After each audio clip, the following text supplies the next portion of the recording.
John Brehm, welcome to the podcast. We're going to talk about, in particular, probably we'll end up focusing on the Dharma of poetry. The tagline is how poems can deepen your spiritual practice and open you to joy. In preparing for this discussion, not only did I reread Dharma of poetry, which I've enjoyed previously, but also I looked at your wider work. And I have to say, there's a new contender for my favorite of your poems. Oh, wow. And it's at the poetry reading. Oh dear. I did warn you that was going to be a curveball. Yeah. Well, I'm glad that you like that poem. It's so interesting that you mentioned it because not long ago, well, let's see, about a year and a half ago, maybe, um, a person alerted me to the fact that a Facebook group was going to be talking about that poem, a poetry group on Facebook, without knowing that they proceeded to, or that they were going to uh, just savage the poem. I mean, they were very reactive and very upset about the sexual nature of the poem, and it got quite ugly. And so I have that used to be on my website. It is no longer. But it's a reflection of the environment we live in now, where people are extremely sensitive to any kind of sexual content that might be perceived as sort of outside one's expectations of what one might find in a poem. Um, but yeah, I might rather not read that poem. Yeah, of course, it's a poem that taps into a very particular vein of erotic, Yeah, um, casual erotic objectification yeah, and uh, and fantasy and self-aware sinfulness in a sense. But right. that's why I like it. I think it hits that note so perfectly, and Yeah, that's why I like it so much. I'm not saying it's necessarily a manifesto for how one ought to live one's life in the 2023. right. Exactly. And I wrote it in 1990, I think. Um, so it's certainly not the kind of poem I would write now. Although that kind of self-awareness of one's foibles, one's less than noble impulses, is something that I feel poetry should include. And so in all of my work, there's a willingness to kind of look at those aspects of my behavior, the way my mind works, that aren't so flattering, you know, that are rather, embarrassing, until you acknowledge them in a kind of lighthearted way. And then it can be really fun to work with in poems. But most poets try to present themselves as, um, well, I shouldn't say most poets, but many poets try to present themselves as, having only the appropriate emotions, and the, kind of exalted poetic feelings that one might expect to find. And so I've kind of pushed back against that in my work, and I like to include poems that show a less flattering, less noble, less exemplary side of myself. Yeah. Well, you say less exemplary, but then I also think of Ikkyu, the Mm, poems of Ikkyu, yeah. Yeah. Yeah. raunchy, edgy, and I mean, IQ yeah, is, he's sort of the exception that proves the rule, right? I mean, there aren't a lot of poets who write out of the same kinds of experiences and in the same way that than he does. But I agree. I mean, I find it refreshing. there is something divine about taking that note and Yeah. producing something so beautiful, wry, accurate, and resonant from it. There's Yeah. something there's something sacralizing about that, isn't there? I think that, I mean, I hadn't considered that before, but now that you say it, I think that's a really excellent observation. I mean, that makes a lot of sense. I mean, what is it about that takes us into the realm of the sacred? Because it doesn't seem like that would take us there. It seems the opposite of that. And yet I think you're right. And maybe it's just the willingness to acknowledge the full range of human feeling, human impulse, and to accept that, to embrace that, to not say poetry can contain these kinds of experiences, but not these kind, and one should feel these feelings, but not these feelings. And so the willingness to include and embrace the full range of human response to life, I think maybe that is the quality that takes us into the sacred. But I would love to hear more of what you think about that. That appreciation of one's experience, that appreciation of the wife of the poet at the poetry reading in that case, and also the self-awareness of that self-aware line, my God, why doesn't he write poems about her? He will, no doubt, once she leaves him for another poet, perhaps. The observant and innocent one who knows a poem when it sits down in a room with him. I mean, what a... Yeah, it was a fun poem to write, I have to say. And I mean, I was partly reacting against the kind of over seriousness, pretentiousness of poetry readings, the kind of, church-like solemnity that often attends on the poetry reading, and just sort of, poking holes in that and giving voice to this fantasy, very inappropriate fantasy under the circumstances. And I often wonder if that poem got anthologized quite a bit. And I often wonder if the poet in question ever saw it, and if he would have recognized himself there. But yeah, it was a fun poem to write. But the reaction to it these days is, I suspect, this one Facebook group is very intense, and that might be now the norm. But I'm glad that you like it. I have another poem that is sort of similar in terms of the kind of self-awareness. It's called Non-Harming. I wonder what the neighbors think when they see me outside with a BB gun shooting at the pigeons on our roof.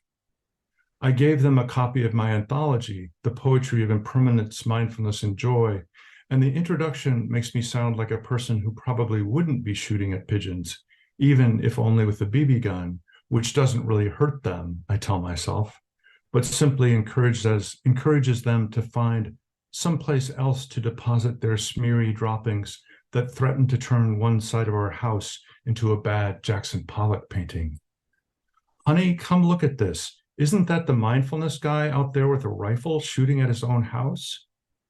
I'm well aware of the irony, but life's like that, isn't it? A contradiction wrapped in an absurdity, etc.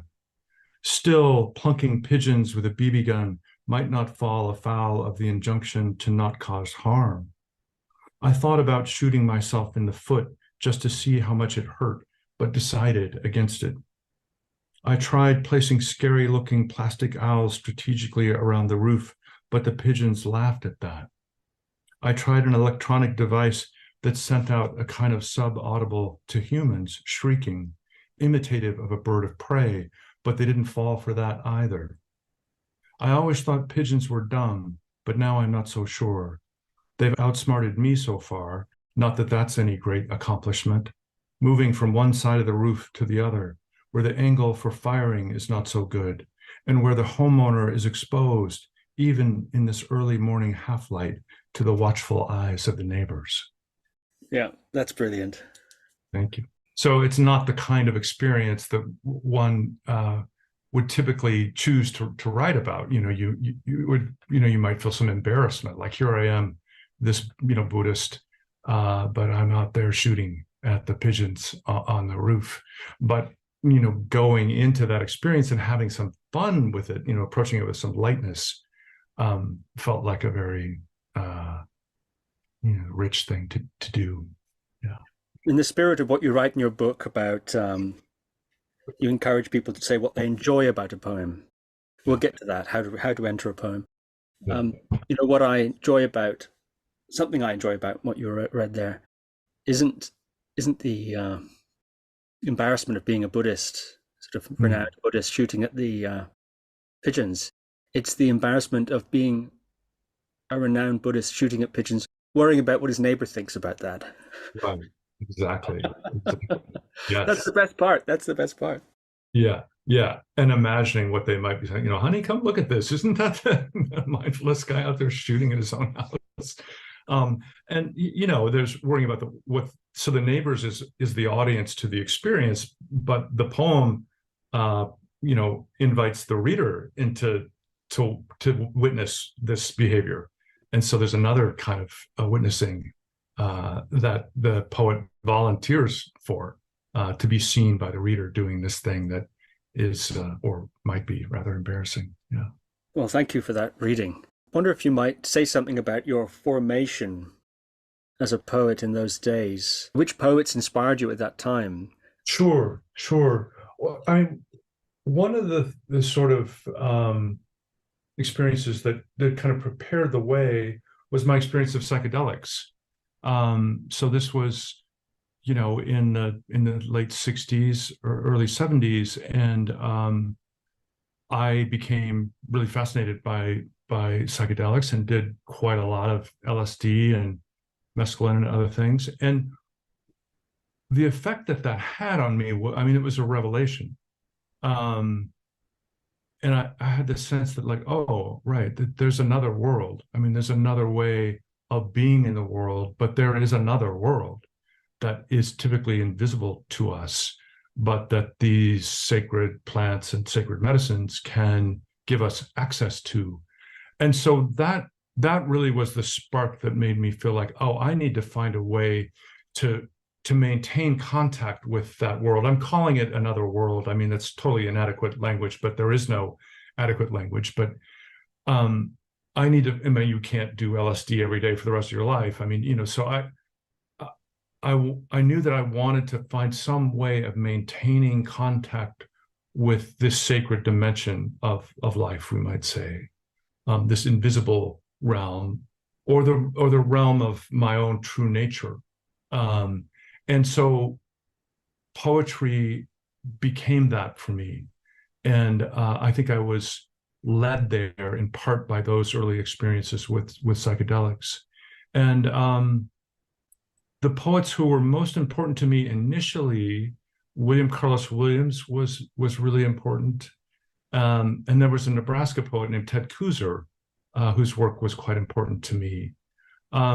And what I loved about Williams was the work was so immediate. I mean, it has a very Zen-like quality of immediacy, vividness, direct experience. It was relatively easy to enter his poems. They didn't present the same kinds of challenges that, say, Eliot or Pound or other high modernist work would present. And it got me to look at the world. I had convinced myself that Nebraska was a completely uninteresting place to live, that there was nothing to see here.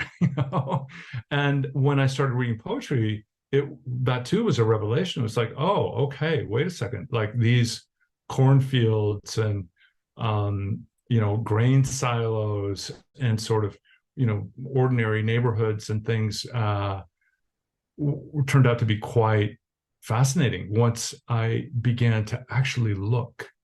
And that was, I think, the main gift of Williams's work for me, was to get me to actually look at the world, to stop and pay attention in a particular kind of way. And that just opened me to my environment in a different way, but also to poetry. I mean, it made me want to engage more deeply with poetry, and to continue this way of engaging with the world that is based on really looking, seeing, and paying attention. But one of the things that I love to do and still love to do is to walk the alleys in neighborhoods and to really pay attention to the things that kind of existed in this Bardo zone between usefulness and trash, things that people weren't quite ready to throw away, but they were no longer kind of a functioning part of the household. But there was something about that I found really compelling. And again, it wasn't that things were ostensibly or obviously beautiful. They weren't. But looked at in a certain kind of way, they kind of came to life. And it was their sort of non-beauty that drew me to them, that they were discarded things that were neglected or broken. And at the time, I wasn't aware of wabi-sabi, that aesthetic that values things that are marked by impermanence and melancholy. And but I think that's partly kind of what I was feeling. I was drawn to things that were rusted or broken or somehow, disheveled or discarded. So it was that way of looking at things that felt really compelling to me at the time. Yeah. How deeply do you think a poet needs to understand or be able to conceptualize something like what you've been discussing these last minutes in order to express it poetically? Mm. In your book, The Dharma of Poetry, you make this very interesting point that there are certain modes of engaging with a poem that are valid, but they're not the only one. And one of them is to find the meaning Yeah. mode. And what's the poet saying? Treating poems almost as a sort of machine of meaning, that one, a puzzle of meaning that one has to Yeah. work out. But you say that's not the only way to engage with a poem, and it can actually be quite limiting. So I wonder then, to what degree does a poet need to be able to conceptualize these deep and meaningful Right. things in order to write moving poetry in that way? Right. And to be able to say what they're doing, to explain what they're doing and why they're doing it the way they're doing. Yeah. Yeah, I'm not certain about that, how important that is. I mean, I think, one has to be, conscious of what one's doing, but not so much so that it kind of gets in the way of one's impulses as a writer. But yeah, that the idea that poems are primarily at least kind of verbal mechanisms for delivering meaning is a really reductive kind of left brain way of engaging with poetry. And I've been really strongly influenced in the past few years by the work of Ian McGilchrist. And I wonder if you know his work. Yeah, I do. incredible, brilliant. And I have an essay that is going to be included in this new anthology that will come out next year from Wisdom, an essay on appreciative attention. And one of the things I talk about there is an experience I had in graduate school where professors and PhD students would often speak of interrogating a poem and like seemingly unaware of the associations between interrogation and torture, unaware of or unbothered by those associations. But that word, the aggressiveness of that way of approaching poetry seems to me just absolutely wrong. There's not that there's a right and wrong way exactly, but that kind of aggressive stance towards a poem, to sort of wrestle the meaning out of it by violence if necessary, is an affront to poetry, and it comes out of the grasping mind, which is always coming into our ways of understanding the world. The appreciative way, which is what I suggest in the Dharma of Poetry and in this essay on appreciative attention, is a much more gentle and open-hearted and a softer way of engaging with poems, and just going towards what we feel drawn to, what resonates for us, what we like, what feels like lit up, what gives us pleasure in a poem. To go first towards that, and then see where that takes you. But to let that aspect of the mind that is always wanting to understand and to fix meaning, let that be in the background and have played kind of a supportive role.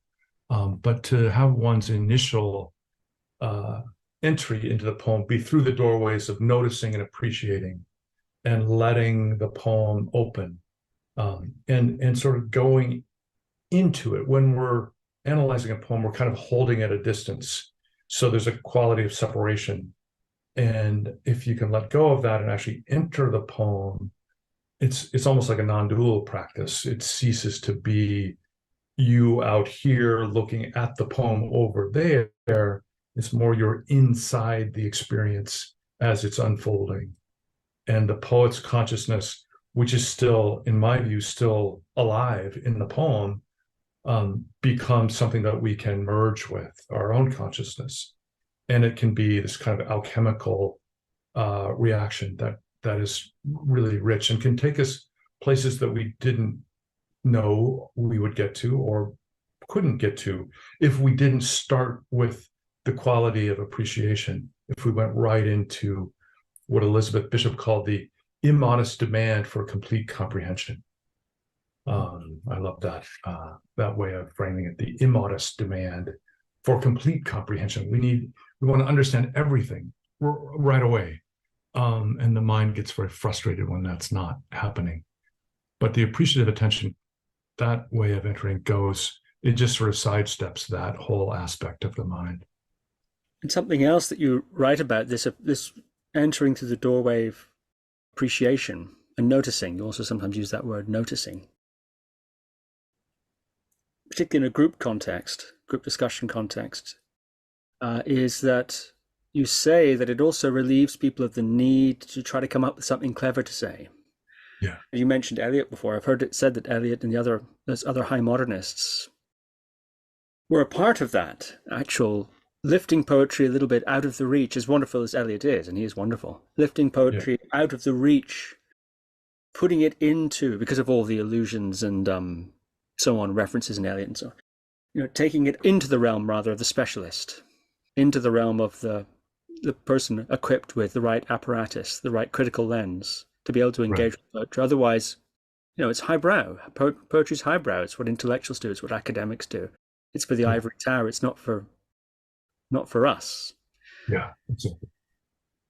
What do you think of that narrative that, say, the high modernists or so lifted the poetry into the realm of the specialists? Yeah, that's certainly what Williams, how he saw it, and he hated Eliot. I mean, he hated him. He hated his work, and he hated him. And he said, Eliot and Pound took us back into the schoolroom. He said we had just succeeded in creating a kind of American idiom, and Eliot and Pound dragged us back to Europe and the European tradition, and the academic tradition. And I every now and then I'll try to reread Eliot, and I recognize his brilliance, particularly I think in the later poems, and the early poems, the proof rock poems.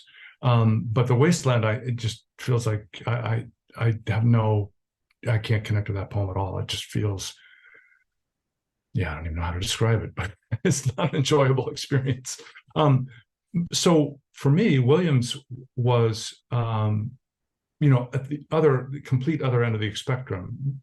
So immediate experience often in his poems, and a very vivid and sort of simple conception of what a poem is and can do. And there's a kind of aliveness in his work, I find, that is really refreshing and that doesn't rely on or require any literary training. And that's the thing about this particular approach that I use when I teach poems, just inviting students to say what they like about a poem. Anybody can do that. It's easy. It doesn't require any special skill, or you can just, it's so freeing. I mean, I've seen people just come alive because the intimidation that they have felt around poetry, like, oh, I don't get it, or I'm not smart enough, or I haven't read enough, so I can't say anything that's valuable. You can see people, like, the freedom that comes from dropping that and just saying, wow, I love this image, or I love this line, or I love the voice of the poem, or whatever it might be. I mean, it's easy to do. Anybody can do that. And when that is received and amplified by the group, where other people are saying, yeah, I love that too, or I also love this, the poems come alive, and they reveal more of themselves under the light of that collective appreciative attention. It's really quite remarkable. And the entire group intelligence becomes enlivened with this sort of warmth and appreciation. It's no longer competitive, like I want to say something smarter than everybody else, or I want to show people what I know, and that sort of thing, or I want to present like an interpretation of the whole poem. So it's quite a refreshing change from the experience that people often have in school, which so often makes people hate poetry because they feel like, well, I don't get it. It's frustrating. And so they just sort of turn away from it. And this is a way of kind of reestablishing a more fruitful and friendly relationship with poems. Yeah. In the Dharma of poetry, you do nonetheless say that poetry can be morally instructive. But you make an important distinction, a sort of show, don't tell, it seems, kind of distinction. Yeah. You say, without, to quote you, without ever making a direct assertion about how one should live. I wonder if you might say something about that. How is it, in your view, that poetry can have moral instruction in it? And why is it important to show rather than tell? Yeah, yeah. That's a great question. Yeah, the way I talk about it in the book is that poems can be exemplary. They can exemplify modes of awareness, modes of attention, and ways of behaving in the world that we might choose to emulate, we might choose to adopt as our own. So to use my own example, to keep coming back to Williams, so I learned from him how to look at the world, how to pay attention. And that is not obviously a moral act, and yet I think it is actually. Learning to attend to the world with a kind of mindfulness and warm-heartedness does have a moral dimension. I mean, if we move through the world in that way, we're more likely to be kind, to be patient, and to value the world and not just kind of stomp through it as we might otherwise be tempted to do. So ways of attending to the world, I think poems come out of exceptional states of consciousness. The best poems do. I think they arise when the poet is in a flow state, is one way to describe it. But the poet is embodying, expressing a quality of awareness that is really powerful. And when we read a poem and when we attune to that, we can absorb it and begin to see that we too can look at the world in this way. We can move through the world in this appreciative way. We can cultivate those states of awareness in ourselves. And, the poem that I start with, the Isa poem, where he says, where he cautions the cricket to, he says, I'm going to roll over, so please move, cricket. And that I think has a ethical, moral dimension of just like, okay, how do we treat other creatures? How do we engage with the world in that way so that we don't cause harm? So that too, the way poets behave in their poems can serve as an example of how we might choose to live. So it's different from poems that tell us, what to do or how to think or what to believe. I don't especially like those poems, those kinds of poems, but they can, give us examples of how to move through the world and yeah, how to engage with it in our awareness. What is the unmistakable whiff of ego? Unmistakable, but also maybe indescribable. Yeah, that's a little hard to pinpoint, but I mean, I certainly the difference in my own work when I'm writing from a flow state of consciousness where the ego sort of disappears for a while and you become a conduit for something that is larger than yourself, that just comes through you. And so you're not trying to control what happens on the page quite so much. You're being led, you're being guided. It's a wonderful experience. And I'm sure you're a writer. I'm sure you've had those moments where you felt like something's coming through me that I wasn't aware of before, that I wasn't planning to say. That's the absence of ego. Ego comes into the picture when there's too much of an overt desire to control what comes and to create certain effects. And I think, I mean, I can definitely feel that in my own work. When my writing goes in that direction, I can quickly see that, like, okay, this is not me writing from my true self. This is the ego taking over. This is the ego speaking. And maybe again, it's the desire to create a certain kind of effect, to appear smart or elegant or noble or whatever it might be. That can be something that you can, I think, attune to and see when it shows up on the page. But it's a little hard. It's not like there's a hard and fast rule around, how to recognize that. But I think you can sort of know it when you see it. You write here that a poet may be defined as one who stops. I think I make that statement in the discussion of Frost stopping by woods on a snowy evening, where the entire poem is predicated on Frost stopping and looking into this field and just watching the snow fall. And the horse, he says, my little horse must think it queer to stop without a farmhouse near. The horse is accustomed to, going on this route. Accustomed to just following habit. And so to stop without an ostensible reason for doing so is puzzling to the horse. And, in that sense, the horse might be an embodiment of our own kind of ongoing habitual momentum. And so a poet is someone who is able to step out of that, to step out of one's habitual momentum, and to stop and look at the world, look at his or her or their own experience in a way that we can't do when we've got our heads down and we're just moving through the world in a purely pragmatic kind of way.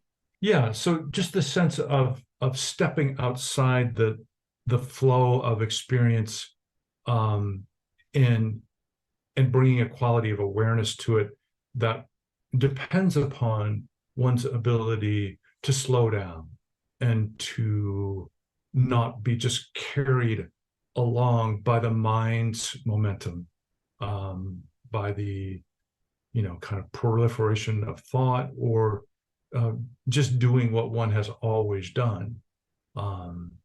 So, I mean, stopping may not be the most precise word, but I thought the Frost poem gives us a great example of that, that he chooses to stop for no good reason, for no practical reason, and then has this incredibly rich experience of watching the snow fall and his emotional response to that, which is really lovely, but would not happen if he had just sort of kept his head down and gone about his way.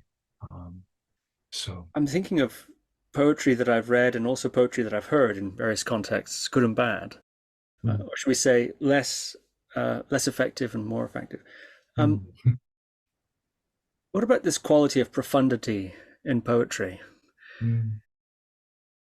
Poetry seems to have this ability to communicate profundity, sometimes in a way that there's no real way of putting it into words.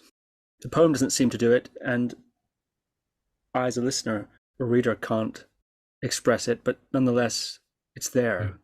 Yeah. But also, I can remember experiences of listening to poetry that attempted to reach for profundity. It was clear that there was a reaching for that. There was an attempt, an overt attempt, I suppose, through various means to recreate that transmission of profundity, but it failed almost because it was so overt. How does a poet achieve profundity? without obscuring that profundity in the reaching for it. Yeah, no, I think that's a great point. I mean, I think you're absolutely right that poems that reach for it, that are striving for some kind of wisdom or profundity, are doomed to fail. Um, I think that, it's again this idea of the poet as a conduit, um, that you get out of your own way, you let the ego dissolve to the extent that it can, and just you open to something that is bigger than you are, that you didn't know that you knew, um, and you just allow something to come through you and to be guided by something that is beyond your conscious control. And that may or may not take you to something profound, but it creates the conditions for wisdom to enter, precisely because you have let the ego and the desire to control, or the desire to say something significant, you've let that recede into the background, into its kind of proper supportive role. And so there's a kind of quality of allowing that. I mean, of course, we cultivate that in meditation, right? I mean, we cultivate this sense of allowing, not trying to control our minds or our experience.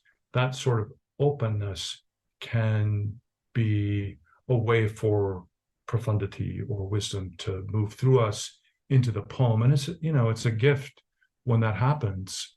And I think it's pretty rare for all but the most genius of poets.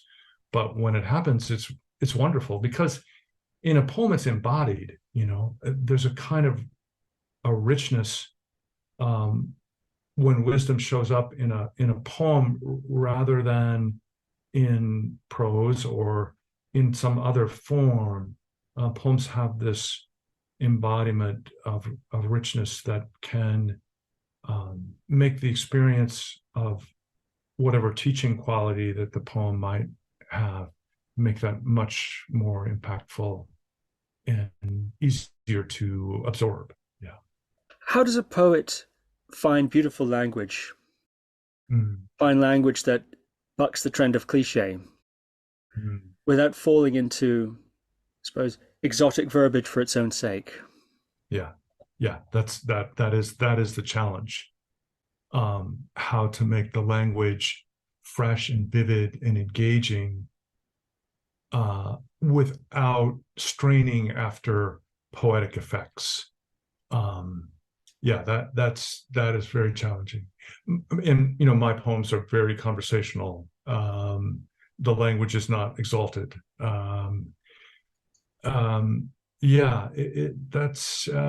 It's hard. I think that for me, the first rule is the language has to feel natural.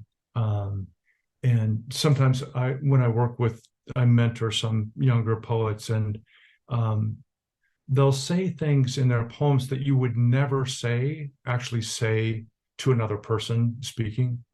And that always feels artificial to me. And I feel like if you're saying something in a poem that you would never actually hear another person speak, that should probably be, eliminated or changed in some way. But I think the language is inherently musical. And so there too, you just kind of have to let the musical qualities of the language, to let its sonic dimensions, its rhythmic dimensions, just sort of come forth naturally without too much manipulation. And of course, one is always paying a great deal more attention to the language when you're writing a poem than you are typically when you're just speaking. But nevertheless, I think allowing the language, the music that's inherent in the language, the sound qualities, the rhythmic qualities, to, insofar as possible, let that come through without too much manipulation. And I think, for me, when I read the poets who I love most, Elizabeth Bishop, for example, James Schuyler is another, the lyricism is very subtle. but it's really powerful.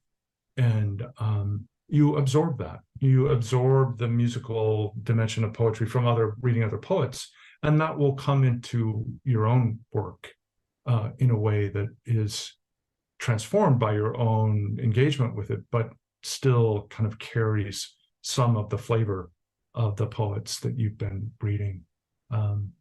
So yeah, it's not easy what you're asking. Reading poetry aloud, how should we approach that? There can be a tendency to somehow read it in a very unnatural rhythm, emphasizing certain words, a sort of poetic, put on poetic Yeah. Emphasis. But on the other hand, can one be too conversational and throwaway? I sometimes hear people reading poetry trying to avoid that kind of very stilted, overly quote unquote poetic approach, and then almost throw the poem away with the casualness of it. Right. How can we read a poem so that the poem can come through with our reading as a vehicle for it rather than as a sort of impediment for it? Yeah. Well, yeah, there too, I think it's a question of finding the sweet spot, the middle way between a kind of a self-consciously performative way of reading the poems in this artificial voice, which is, I think is deadly. I so stop engaging when I hear that voice. And then the other extreme is, as you say, so casual that it feels like it's just being thrown away, and you can't tell, like, is the poet still giving the introduction to the poem, or is this now the poem? I've had that experience where you think, wait, I guess the poem started. I didn't realize it. So yeah, finding a sweet spot in there and just letting the poem itself guide you. I mean, I think when you're reading the poem, if you're really attuned to the language, if you're really sensitive to the language and to the rhythms of the poem, it will come through if you just allow it, with, again, not trying to control it too much, but also giving it some energy, giving it some aliveness, your own aliveness, bringing that into the reading of the poem is always helpful. Yeah. What role, if any, do you see for memorization in a poet's formation, in a poet's ongoing education and nourishment? Yeah, that's a great question. I myself have not practiced a lot of memorization. I mean, there's certain poems that I have memorized, and Frost is a great example. I was reading a biography of Frost recently, and this writer, I can't remember his name, said that it's difficult to not to memorize Frost poems. If you read them enough, they're so memorable. They just kind of stick, and you find, like, oh my God, I know that poem by heart. I wasn't even trying. So I'm probably not the best person to speak to this because I haven't done a lot of memorization, but I know, many poets find that really, really helpful to commit poems to memory. But since I don't do that, it's hard for me to speak to the benefits of that. What I will say is, and this is sort of related, I think rereading poems is profoundly important. So the poems that I love most, I have read, hundreds of times. And so I have absorbed them, even if I can't recite them. I have had a deep, profound experience with the poem many, many, many, many times. So I have seen different things in it. I've had a different experience of the poem, but more than that, I have absorbed it. So it's in me. It's sort of in my nervous system, and it's part of my poetic metabolism, I guess, would be one way of saying it. It's deeply within, and I think that's really important to reread poems, especially poems that one finds particularly meaningful or powerful, to not just sort of read them a few times and feel like, oh well, now I know that poem, but to keep coming back and re-engaging. I think that's really important. Henry Shukman and John Brehm. I'm so delighted, over the moon, in fact, quoting you, John, in your book, The Dharma of Poetry. This is a book about poetry as a source of wisdom. It argues not that poems are or should be didactic or prophetic, or that poets should be regarded as sages, making grand pronouncements about the meaning of life, but that poems embody and implicitly endorse ways of being in the world that anyone engaged in spiritual practice, or anyone wanting to live a more mindful life, might want to emulate. Writing poetry is by its nature a spiritual activity. Mm-hmm. And I think here we have two separate poetries: the poetry that one reads and the poetry that one writes. And the relationship of both of those to spiritual practice, whatever that might be. That might be something that's worth defining too. Spiritual practice. What does it mean to each of you, and how does that relate to both reading and writing poetry?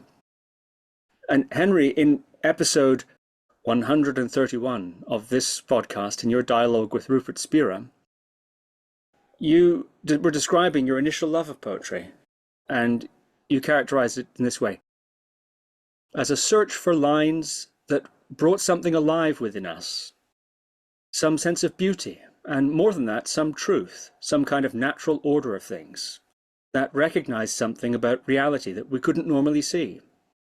I guess I would have to say that at the start it was in some sense a spiritual pursuit. If by spirituality we mean coming to an experience or a way of experiencing that's much closer to this moment. So I wonder if we might start there with this idea of poetry, both in terms of reading and writing, as a spiritual practice, and what is a spiritual practice? If I just think back to my own early interest in childhood, in poetry, especially probably around the beginning of puberty, actually, is when it really kicked in. It was, I was very interested. I got really interested in what is it to be alive, really, and are there different ways of being alive? I mean, is there my ordinary sense of what kind of how it is to be alive? I noticed that it could change. I could sometimes feel much more alive, much more connected to the world I was in. And so just something about the relationship between myself and the world seemed to be more variable than I'd realized. And sometimes it felt much more thrilling, and one of those times was, the first time I really wrote a poem. I think the quote, the bit you just quoted me on was talking about getting into enjoying poetry, reading poetry, basically. And I was very lucky to have a friend who's a great poet, Sam Willis. He's been a lifelong friend. And he and I, actually from even earlier than, say, the age of 13, we got into looking at poetry books in the library and trying to find bits we liked, and knowing that there were nuggets we'd come across that really captivated us in some way. They were just beautiful in themselves, and the imagery they brought to mind was beautiful, but also they woke something up in me. I felt kind of something come alive in me that I wanted to be alive in me, and so that had been going on for a few years. I got this idea that with poetry, it wasn't about sort of sitting down and just reading through stuff. It was about looking for what had some charge in it that woke something up in me. That was what I was really looking for. So I didn't care whether I'd happily disregard 500 lines in the interest of 1.5 lines that just had the thing I really wanted. And but then, we had he and I, Sam and I, both had this English teacher who was very encouraging and sort of would get us to try to write poems. And so the idea of writing a poem was also kind of on my radar. But there was one particular evening, I remember, when I was staring out of my bedroom window in Oxford, where I grew up, and I suddenly felt this scene below me was so beautiful. It was just, the ordinary street we lived on, with a street light on below and a tree next to it, and the light falling a certain way, and sort of the shadow on the ground, and the houses in semi-gloom and the night sky above, or the darkening sky above, actually sky rather pale and the world dark below it. And it was just really, it just caught me, the beauty of it, in a new way. And with it came some lines, or a first line. And I just wanted to get that line down, and I did. And another one followed, and another one followed, and they were, I realized they were sort of evoking what I was feeling about this scene. So it's sort of combination of my response to the scene before me and an evocation of that scene being able to come forth in lines of words that expressed exactly that little nugget in me that was sort of wanting to be alive. And it made it all more alive. And it was a really, and by the time I'd finished, I knew when I'd finished this thing, and I was trembling with excitement, and I felt awake in the world in a way that I never had before. And to me, at the time, I didn't have the word spiritual really in my vocabulary, but now looking back on that, I think, well, damn, that's what spirituality is for me. It's being alive in the world, in a way that I really feel I'm inhabiting this life that I've been given, whatever life is, and having a different sense of what life is than an ordinary humdrum, sequence of tasks that I'm doing or not doing and should be doing, or something like that. It's a really different way of being alive. And to me, that was, poetry actually was my first real kind of solid manifested discovery that it was possible truly to be alive in the world in some way that felt frankly more alive, to excuse my clumsy language. But anyway, that's enough from me. Sorry. Yeah, that's beautiful, Henry. I have so much to say in response, and what you say very much describes my own experience in slightly different terms, but the feeling of aliveness and awakening, and that just longing to be in the world, as you say, in a different way, in a way that's more alive, more connected, maybe more empathic, more intuitive, more right brain. And I'll talk more about that later, I think. But the 60s came to Nebraska in the early 70s. They finally arrived a little bit late. But so there was a lot of drug use, of LSD and mescaline and marijuana and all kinds of things. So I was very eager to experiment with those drugs, or now I would call them medicines, sacred medicines. And when I did that, it was a revelation. I mean, just to see that, like, this ordinary world, this dull world that you described, Henry, of just doing what you're supposed to do and kind of getting on with things, that there was more than that there was this magical quality, at the very heart of existence. And I experimented with that pretty early when I was in the ninth grade, and continued for a number of years. And, I wouldn't have at the time thought of it as a spiritual experience, but looking back now, I see that's what it was. I mean, there was a lot of sitting around listening to Led Zeppelin, of course, and that may or not qualify as a spiritual experience.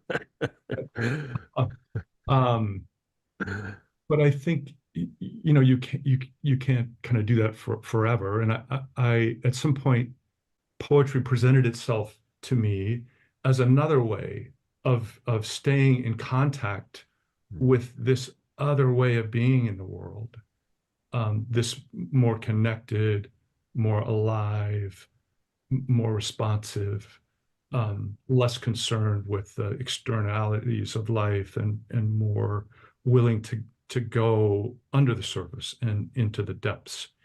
And so poetry just felt like, I mean, I knew very quickly that that's what I wanted to do with my life. I had some of those moments that you describe, just looking at an ordinary street and ordinary houses and feeling this quality of luminosity, and just sensing like, oh, wow, I want that. And I want a way to evoke that through writing. So yeah, my experience is very, very similar to yours. And yeah. Yeah, and perhaps it's a template for most poets as they begin. And I think that's, one of the things I love about poetry, both reading it and writing it, is that it allows us to stay in contact with, you might say, the sacred or the moment or reality or whatever inadequate term you might want to use. Mm. Um, I feel like poets are, as a tribe, never bought the lie of materialism and separation. And so being in that world was itself a way of not participating in that particular delusion. When I started getting into poetry with this friend Sam, who was a key component of that, really, we were getting inspired particularly by, well, the Imagist poets of Mhm. London, of whom Pound and Eliot counted themselves in that crew, but there were also a whole load of English poets as well. It was all London based, and all of them, professed to be in some ways inspired by the Tang Dynasty Chinese poets, and those poets who we got into as well, they embodied exactly what you're talking about, that this life where you're you're not so engaged with the worldly stuff of the court life, the bureaucratic life of China at that time, and the kind of making your way in society and kind of life, but much more concerned with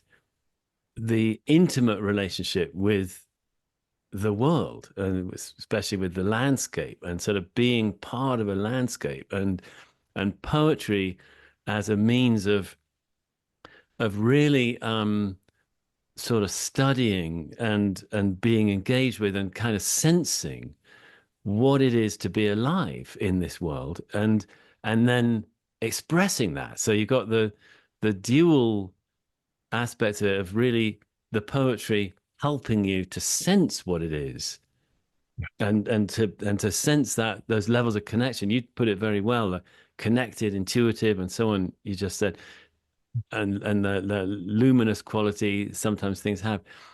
So what I think we were tuning into was, yeah, all of that possibility from those wondering, non I don't know, society engaged early Chinese poets.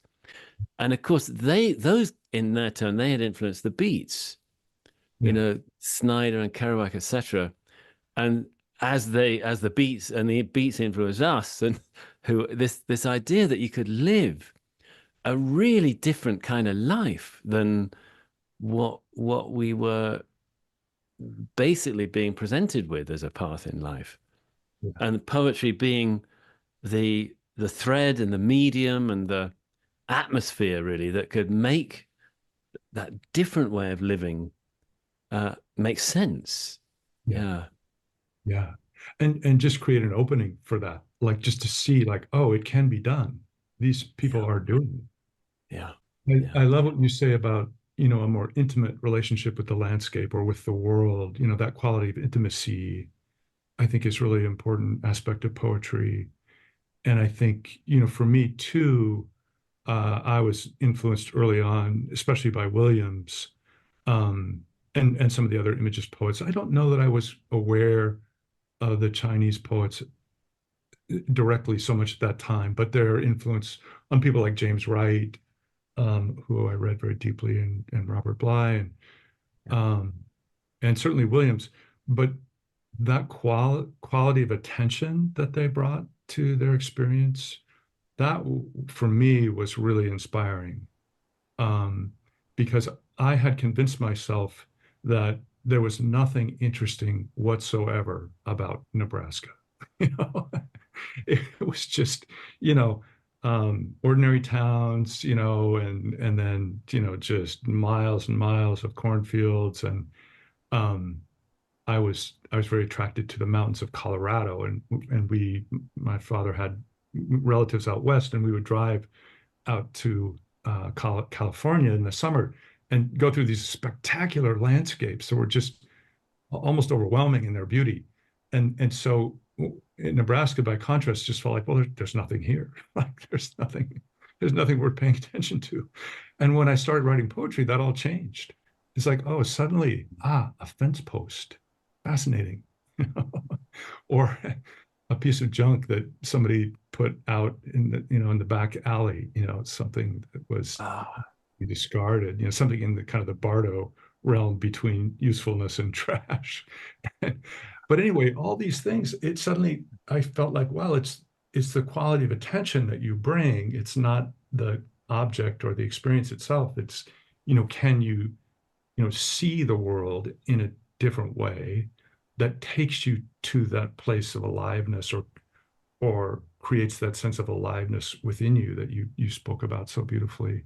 So yeah, there too, another interesting parallel, that those were the poets who initially kind of lit that flame. Yeah, and also Williams was not intimidating, of course.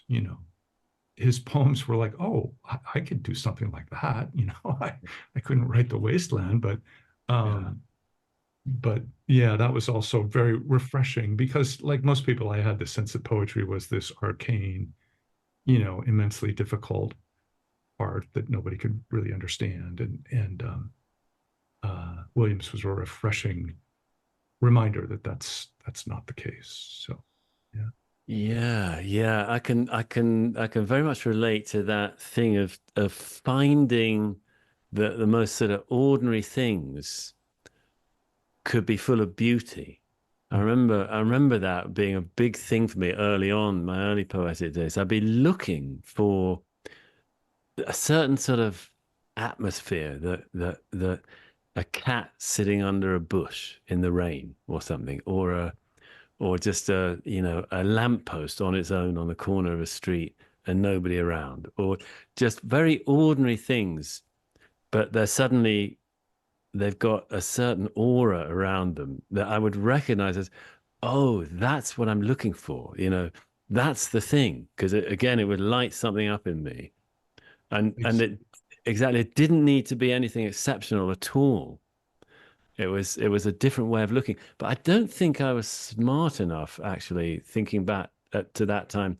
I don't think I was smart enough to recognize that it was about my own quality of attention. I felt more that I was looking for the things that had that. I didn't, but I think you're absolutely right. It really is about our own quality of attention. Yeah, and I wouldn't have been able to express that idea, or to be aware of that back then. I'm retrospectively kind of seeing that that's what I was kind of discovering without knowing it. But I also had that feeling of looking.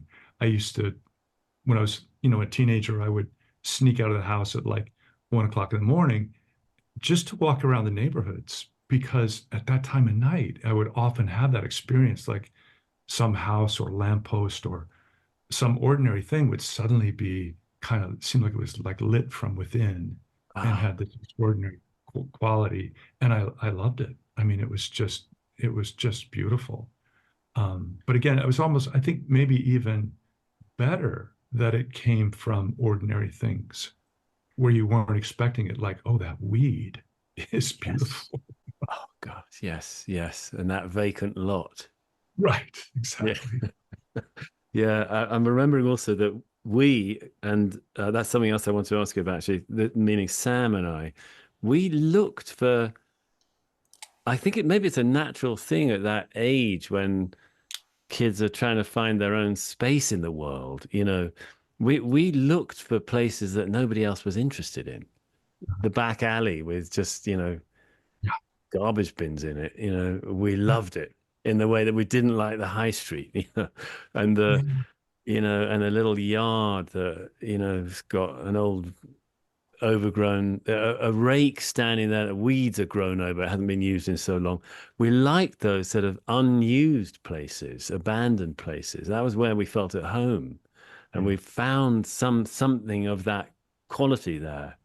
But hey, I wanted to. Can I just respond? Because please. The first apartment I lived in when I moved out of my parents' house when I was just in college, and there were still some dirt alleyways behind the houses, and I loved them. And it was just that sense of like, this is disregarded by everybody. And to see these broken down, cars, or, rusted bicycles, or tools, or, paint cans, or whatever. Yeah, that was the world that I loved. And I still long for that. I long to be in a place that has those kind of alleyways. It's a little hard to find these days. Um, and I wouldn't have had this term in my vocabulary, but there was a wabi-sabi quality Yes. in objects that were, sort of lowly and Yes. disintegrating, had this kind of melancholy quality to them. I very much resonated with that, and so everything you said just feels like, yeah, Yeah. absolutely, yeah, Yeah, that's beautiful. Just riffing on that, I mean, I'm thinking it's for somehow the quality of neglect was beautiful. It's exactly. because other people aren't interested. That's Yeah, where I want to be.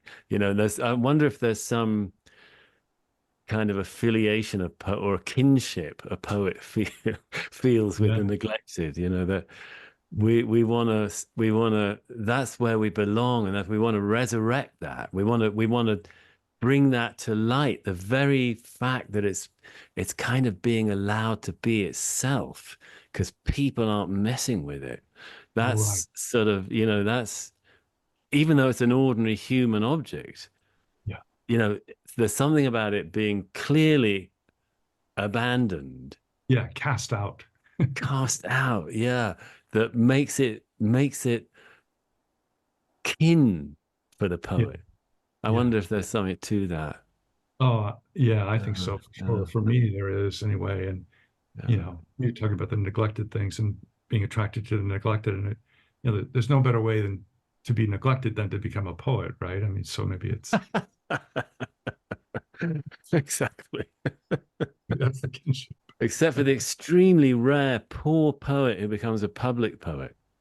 Yeah, The challenge of being, oh, it's a, yeah, we wouldn't wish it on anyone, really. yeah. There's a great But quote by Philip Larkin in one of his letters. He talks about how some poets, you know, will make a living as a poet, going around and giving readings and workshops and writer in residence and things. He said, I would hate that.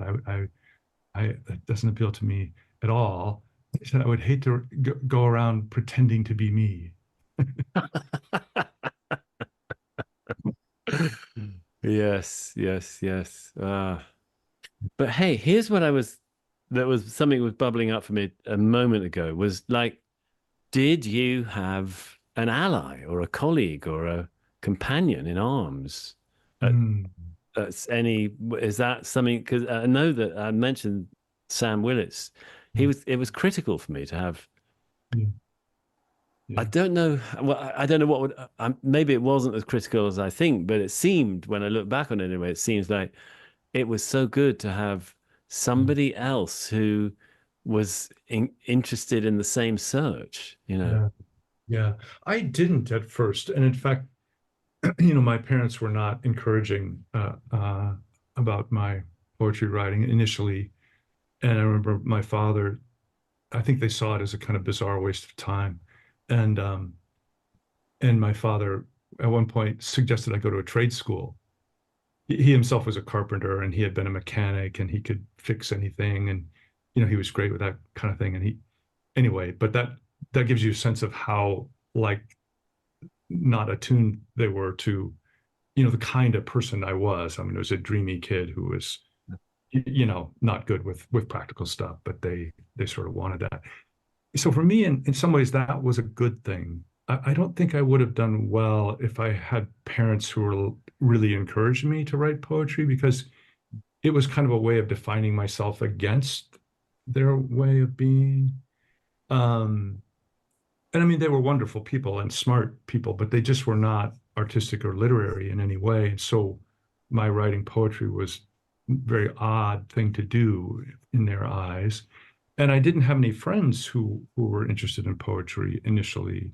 But when I went to college, I was very lucky to have my first poetry teacher was wonderful. And he was incredibly enthusiastic, and he was just passionate about poetry. I mean, he was just on fire with it. And that was huge.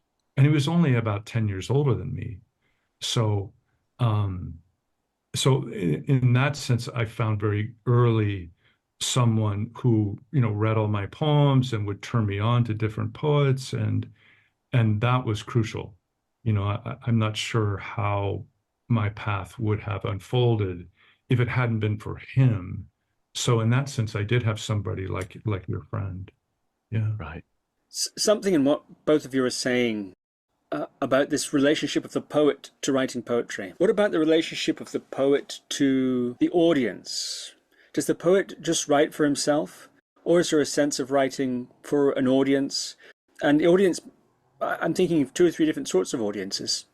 There's the audience, there's the cultural, the historical.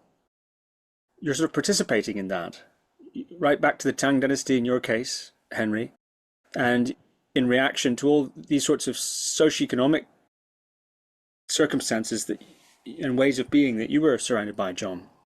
So there's sort of dialoguing in a way with that stuff, or participating in it somehow, even if reacting against it. But then also there's a sense, I presume, does a poet expect to be read?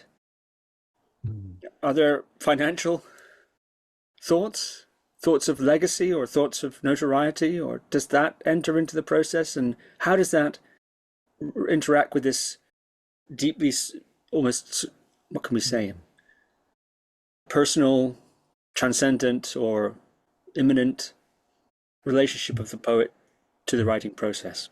Well, look, speaking for myself, I would say anytime I try to write a poem for any reason, including that I want to write a poem, it won't work. Exactly. It only works to the small extent that any of mine do work, which is an open question for others to decide. When I feel they've worked is when there's absolutely no purpose to it. It is just its own expression. And, so purpose, including any putative audience. But then it got me thinking, I know that there's because there's something in me that recognizes if it's a false note, and so that's some kind of quote unquote audience, that isn't exactly my ordinary sense of self, and so I wonder, I mean, you could get grandiose and say it's written for nothing but, the creation itself, or, or a God or something, but I mean, I wouldn't put it in those terms, but there is some sense that I have to be letting go of any of my ideas about what a good poem is. The most fatal thing for me is if I try to write a good poem, fatal for any poem, that is. So I don't know, I sort of want to say definitely no audience in mind, but somehow I feel that's not exactly right, because there's some sense of something in me that's wanting to be satisfied, and that recognizes if it is or it isn't. But maybe I need to say a little bit about my own process, actually, to make sense of this, which is that I tend to get an inkling of a poem, and some of them I don't get to in time, and they're gone, and some of them I do get to in time, and something happens, something appears on the page, and I tend to want it to come kind of by itself, but then I might actually tinker with it for years, even, but I hope that it will end up feeling as spontaneous as the first iteration of it did, although I've actually tinkered with it a bit. I mean, maybe a bit, but a lot. Little things, a lot.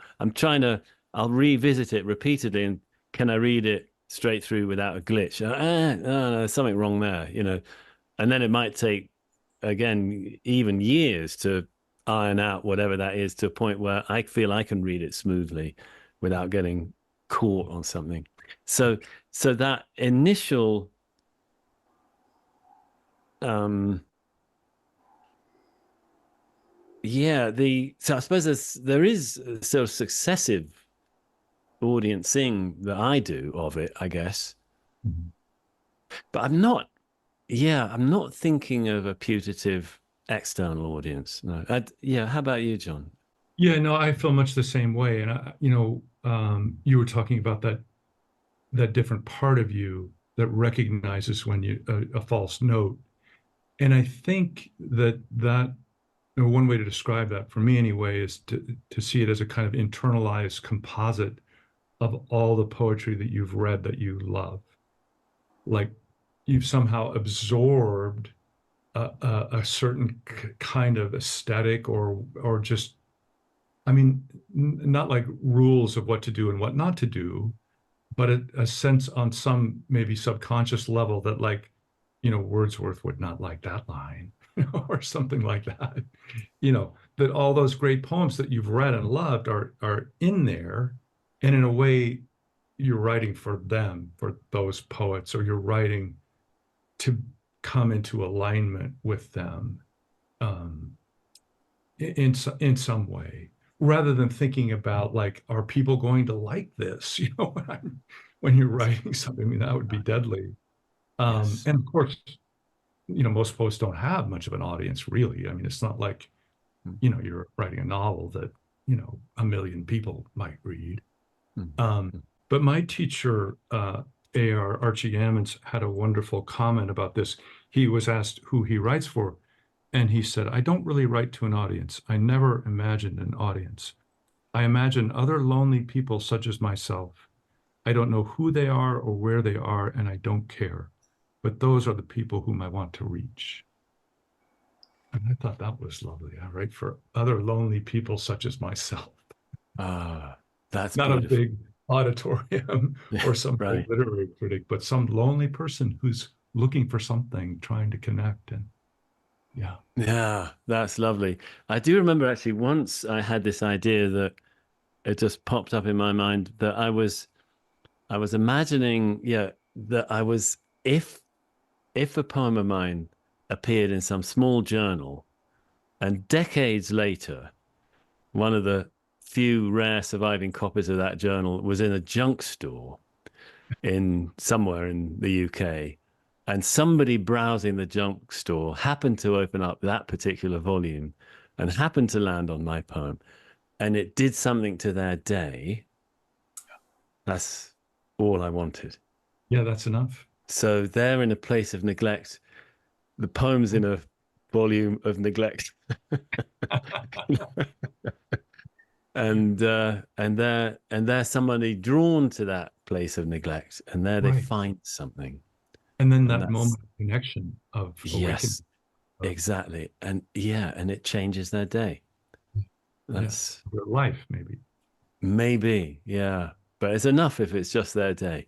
In Right. fact, it's just enough if it's just the next 5 minutes. Yeah. Yeah. Yeah. Yeah. Just this sort of glimpse into like, there's this other way of seeing and being. Yes, exactly. Exactly. And now I'm just wondering, what's that got to do with mindfulness, and what's that got to do with spiritual practice, and what is if there's an interruption there, what is the interruption and what's it interrupting? Uh-huh. Yeah. If you see what I mean, like the little pause button that's hit on someone's day Yeah. that a Yeah. poem, of course, can produce, Yeah. what's that got to do with mindfulness, and Yeah. it seems to me like it's got a lot to do with mindfulness, and it makes me feel sad almost that the word mindfulness for many has become almost like a chore, like a Yeah. duty, and millions and millions of people are prescribed, workplaces are bringing it in, and all the employees get a subscription to the Headspace app, To make and them more productive. yeah, and like it's sort of taking the magic out of it. Yeah. The whole point is that it's a stray, random, re connecting with your very own life. Yeah, Before, remembering who you truly are, your true yeah, self. And I exactly. think that's one dimension of poetry that you might describe as spiritual. I mean, I think it is spiritual, that Yeah. poems remind us of our true nature, that our whole culture is designed to make us forget. Yes, yes, And yes. this idea of a pause, yeah, and there's this concept of the sacred pause, this momentary stopping of just the ongoing momentum of the mind, of just the way of being in the world that's just getting one thing done after another, or being, totally engaged with one's problems and unable to kind of stop and just be. And I think in that sense, like that pause, that interruption is really important, and I mean, I love it when I experience that in reading poems or writing poems. I mean, it's just wonderful, and refreshing. And it, like you said, it reconnects us to Yeah, something really fundamental that we don't see if we're just skimming across the surface of life. yeah. And somebody, I can't remember if it was Joseph Goldstein or Jack Kornfield, one of those great mindfulness teachers, who described the sacred pause as a kind of temporary enlightenment. It's just a Haven't moment. heard it. Yeah, Yeah. But because in that moment, you're free of grasping an aversion, yeah, wanting things to be different than they are. You're in this very receptive, open state. yeah, You're in the quality of pure awareness is yeah. present, or it's always present. But I mean, Yeah. you're you're in it in a way that you're usually not. So Yes. I think that's, it's not just about like, oh, reading some poems and then sitting down and meditating on the poem or something that direct, although that can be a wonderful practice. But I think it's all about stopping, shifting, seeing Mhm. differently. Yeah. Yes, yes, yes. Now I'm feeling a little bit of devil's advocate creeping up in me, which Well, is we've I want agreed, to, we've agreed on everything so far. yeah, And I know. Well, I the think we're audience going to is agree on waiting this for. too. I'm sure we will, but I'm wanting to correct myself really. The idea that a poem is just for that kind of mindfulness is wrong, Hmm. Henry. Because actually, of course, you can do that by, you know, a little bit of practice, a moment of just, taking a breath if you like that, or maybe you don't like the breath so much. Let me just be aware of this whole space I'm in. Right, right. Oh, yeah, I'm here. Oh, look at the sofa doing its beautiful sofa thing. Here I am. I'm back. I can do that. But a poem is somehow it's more than that. It's Yeah, got that's this rich world it invites us into or something, or it's not merely that I get more mindful. It's like, because there's 10,000 ways of doing that. But a poem, on the other hand, is this incredible yeah, artifact that someone's created. And yeah, they've probably created it out of a very present state of mind and a very appreciative and alive and, maybe a emotion filled or, recollected emotion, recollected in tranquility, whatever, driven somehow by human experience and some meeting of the human drama with a moment, and has produced this beautiful expression of the richness of human life in the world. That's much more than just the pause button. And again, I'm yeah, talking to myself. Henry, note this, please, because isn't that the case? So we mustn't reduce it to just that, yeah, because it's a thing of beauty. Listening to a bit of Beethoven, it's not just about mindfulness. It's, my gosh, there's this whole engagement with the world and with what yeah, a human life is. And the amazing thing about poetry, I think, is that it can do it in such a small space that great poems, condense the human drama and the beauty and the catastrophe and all of it, and loss and grief and triumph and suffering and love and, all of it can be in a little poem. How the hell does somebody do that? Yeah, how is that even possible? How is Yeah, that even? Yeah. yeah, no, that's a great point. Because poems, as you say, are artifacts. I mean, they're works of art. They're created. They're not, and they do more than allow us to kind of pause and enter this mindful state. And they exist in language. I mean, they're embodied in language. And there's something about the immersive experience of reading a great poem that I mean, everything's involved, right? Your mind's involved, but emotionally you're engaged. The sensual qualities of the language, the music, the rhythm, all these things that are not totally unique to poetry, but that manifest in poetry in a way that in a more condensed or intense way than they do in prose. Like, that's part of what makes poetry such a transportive experience. And when that's done well, when you read a beautiful line of poetry, I mean, it's incredible. And it's not because of what it does, but what it is. And just, I don't know how to say it, but um and that's one thing. I mean, this is a little different subject, but I wish more poetry teachers in a traditional academic settings would concentrate more on that, on saying what they love about poetry, and not be so focused on these more scholarly approaches. Um, but but yeah, I agree totally that and maybe it's hard to describe, you know, all that a great poem can do. But I think, one of the things it does that's sort of paradoxical is it uses language to take us beyond language, to take us someplace where language can't really go, but it's through language that we get there. And that, I think, is an extraordinary experience when that happens. Yes, it's like a great poem. Evokes what can't be put into words. Yeah.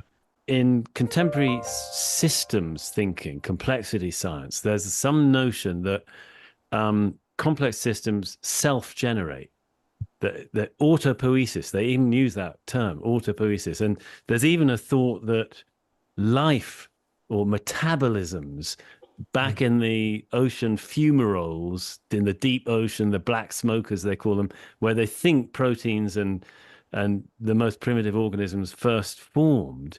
They think they started as metabolisms. This is one thought about it.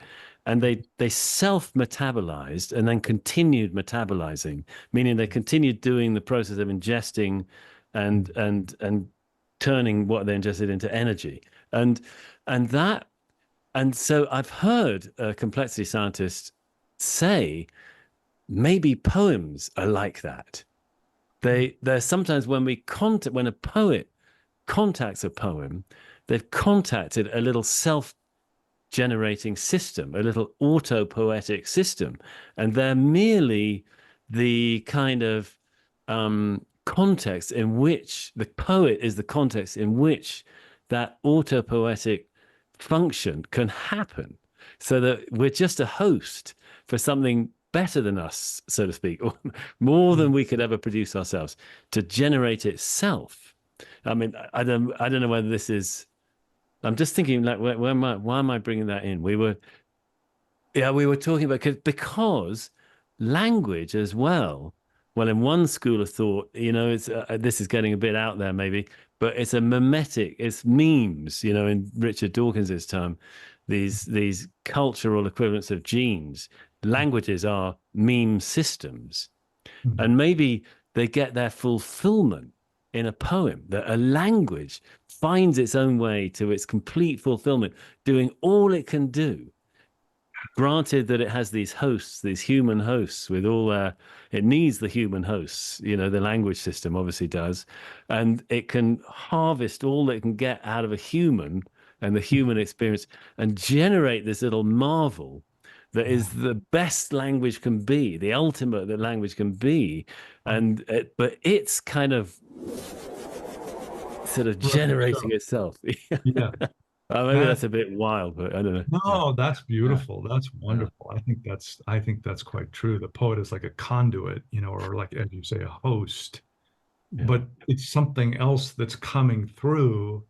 And yeah, I love that idea of kind of self-organizing because of course, I'm sure you know this when you're feeling, truly inspired, it doesn't feel like you're writing the poem, right? I mean, it feels like it's coming through you.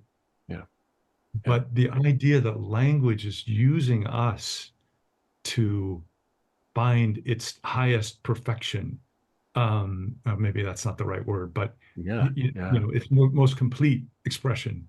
Uh, yeah, that's that's great. Oh, I love that. That's wonderful. yeah.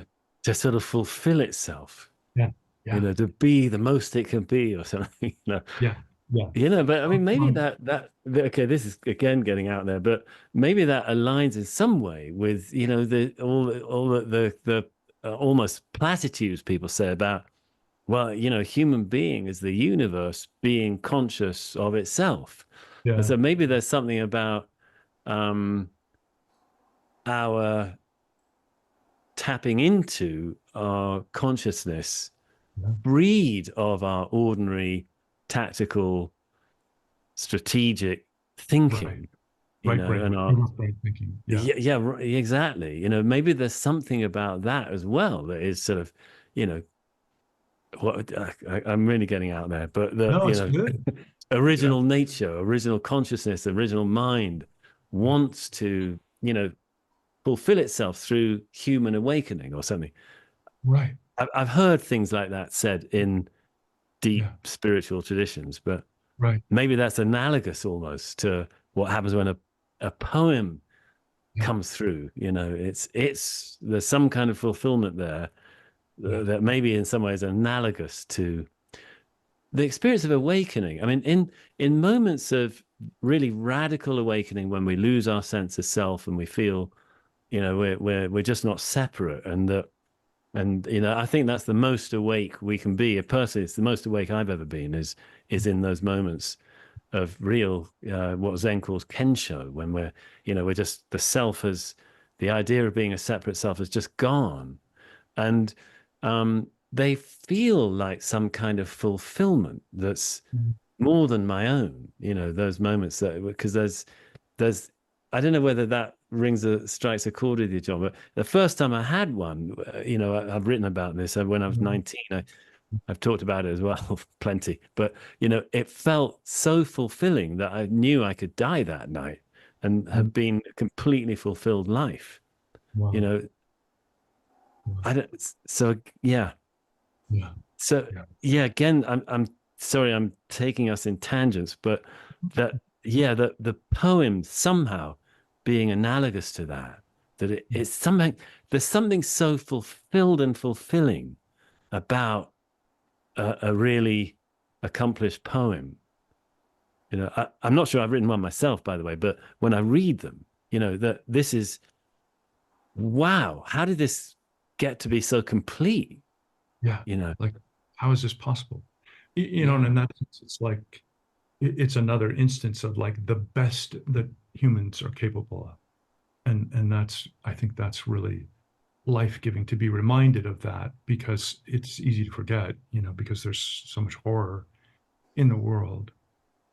But these yes, moments of beauty, and I think that word's been banished from academia, but I'm glad we can still use it. But that's, we want that. We want that. yeah, And that's, that love of the beauty of the world is what's gonna help us possibly save it. yeah, And I think poetry's purpose in that sense is to is to remind us of our true nature and of the beauty of the world and how we might be in the world in a way that is more humble and appreciative and open and yeah, but yeah, I love everything you said, Henry. I think that's all just absolutely right. I just resonated with all of that. Yeah, yeah, yeah. Thanks. I'm thinking now because of what you're saying about changing our way of being in the world. That seems so important. And I'm thinking of Seamus Heaney's book, The Redress of Poetry. It's sort of, it's a long time since I read it, but I think it was his lectures that he gave when he was professor of poetry at Oxford. I think that's what that book is, if I remember right. But he's sort of saying, you know, yeah, poets are the unacknowledged legislators of mankind, but don't imagine that, you know, a poem will change the world. But on the other hand, poetry offers a redress to what, you know, kind of morally offends us. It's a redress of what's a redress toward what is awry in the world, you know. And I think and I think possibly through that, the change of heart it can inspire in us can actually, I think, can change the world, you know, if it spreads. Change of heart, change of consciousness. Well, true. Because if there's not a collective awakening in terms of consciousness, whatever technical fixes we make are not gonna matter, really. And I think that's where poetry can have a huge impact on the level of heart, consciousness, and opening. I love that redress of how did you say it, of the aspects of the world that offend our sensibilities or that trample, you know, our finer nature. Yes. Restoration of a right relationship to the world, which we've strayed so far from that, from a kind of kinship relationship with the world that our Stone Age ancestors certainly had.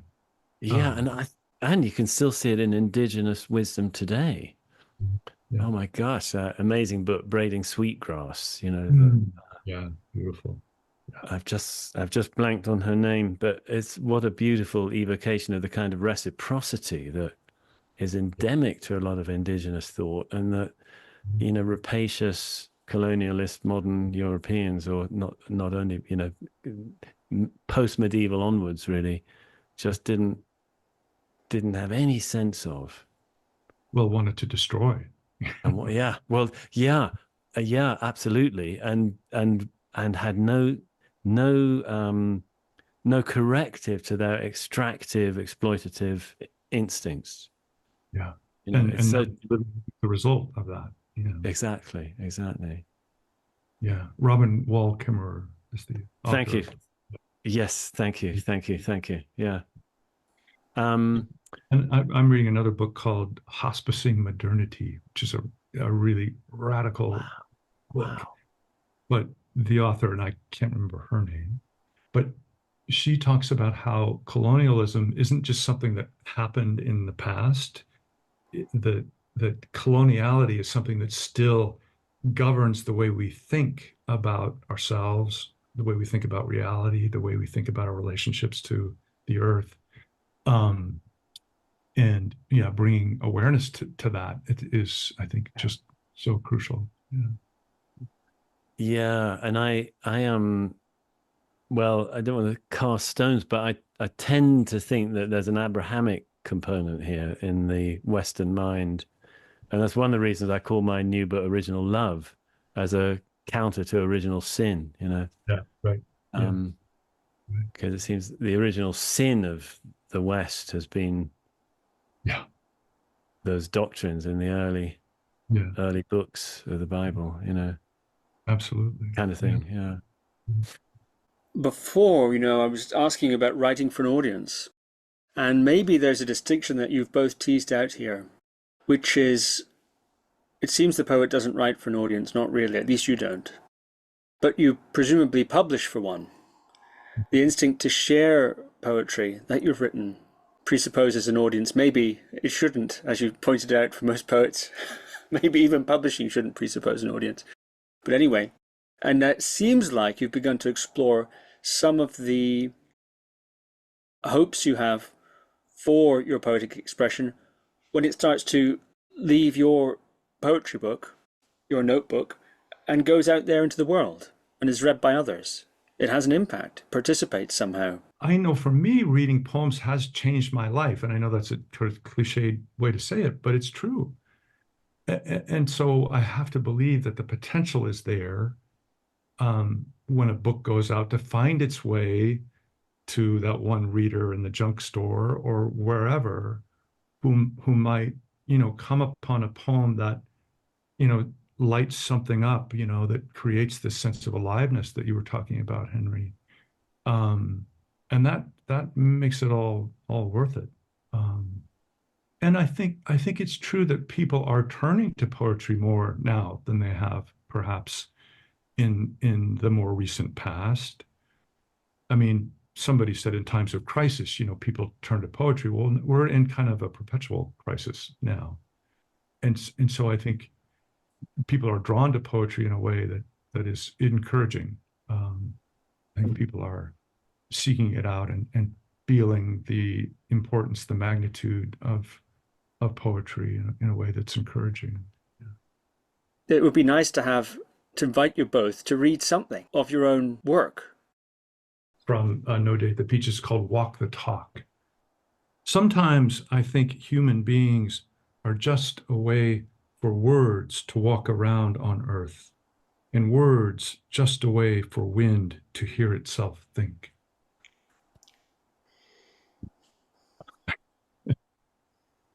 Wow. Oh, that's gorgeous. Oh, Yeah, I'll read this poem, Swifts.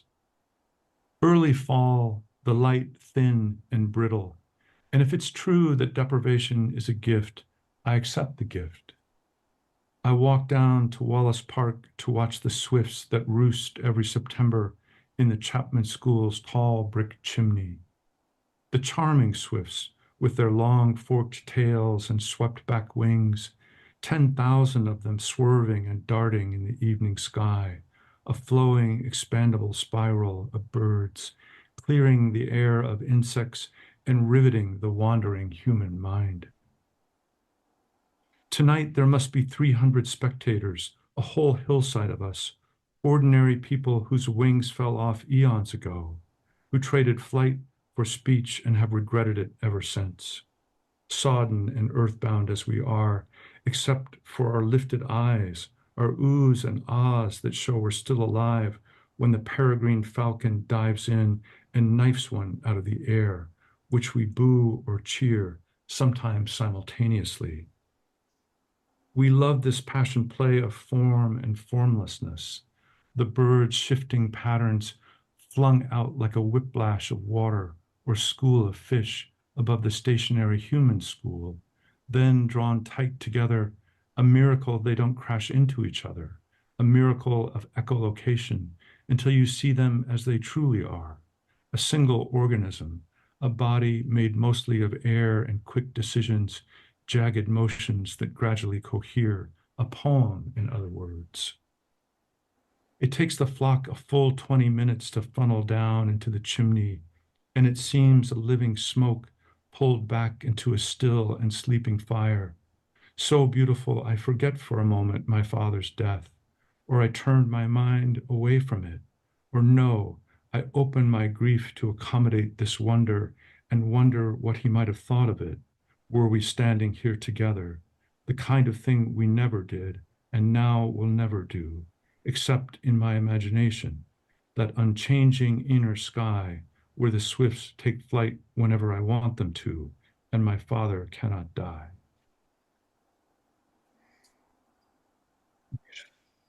Beautiful.